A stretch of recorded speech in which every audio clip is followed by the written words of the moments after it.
Imagine this. You are running business in India and your goods worth lakhs of rupees are being transported in a truck, and suddenly a GST officer stops it.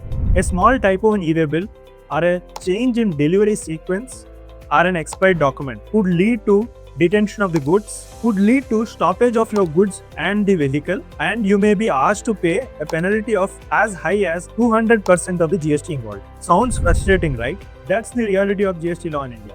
I'm Pradeep Reddy, a chartered accountant with over 10 years of experience in VAT and GST. Over the years, I had the privilege of working with businesses of various sizes, helping them resolve their tax disputes, help them claim refunds, and handle tricky situations like exemptions and classification.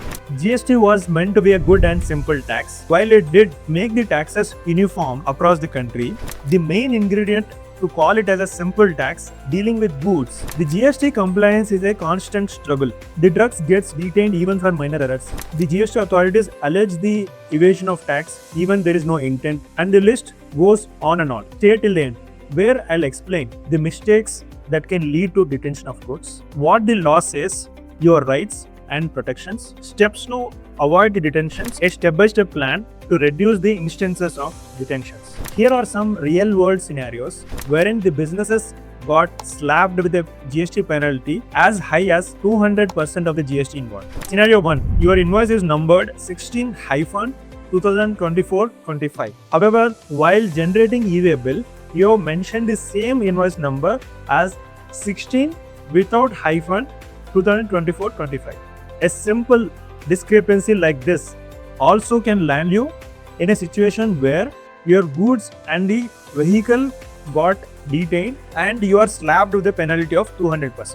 Scenario number 2. Your truck is supposed to deliver goods first in city A and then it is supposed to move to city B. Due to operational reasons, if the order gets changed, the GST authorities may call it as an intent to evade, and it can also result in detention of your goods and a penalty of 200%. Scenario number 3.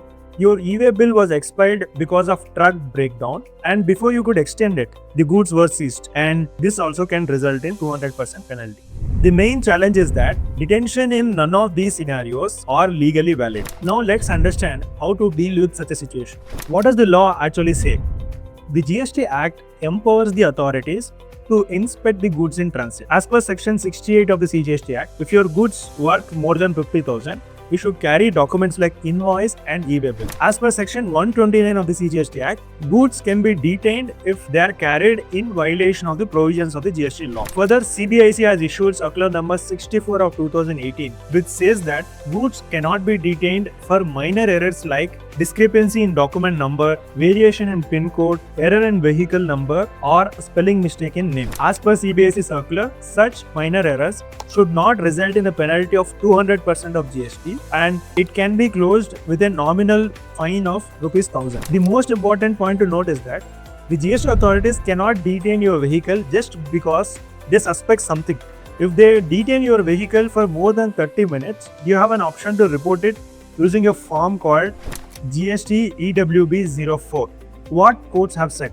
Courts have ruled in favor of many businesses where goods are detained for trivial reasons. In case of Satyam Shivam papers, the Supreme Court has held that the expired e-way bill was on account of genuine reason. Therefore, there should not be detention or penalty in such a case. In case of Vishal Steel Supplier, the Allahabad High Court has held that a truck taking an alternative route cannot be equated with a tax evasion. In case of KP Sugandh Limited, it was held that goods cannot be detained on the allegation that they are undervalued. In case of Coalbaker Logistics, it was held that goods cannot be detained just because the original copy of invoice was not furnished.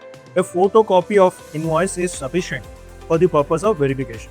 The key takeaway from all these judgments is that most of the cases where the goods gets detained are already covered by one or the other judicial precedent. So ensure that you make use of them. If you find this video helpful, follow me for more such videos. See you in my next video.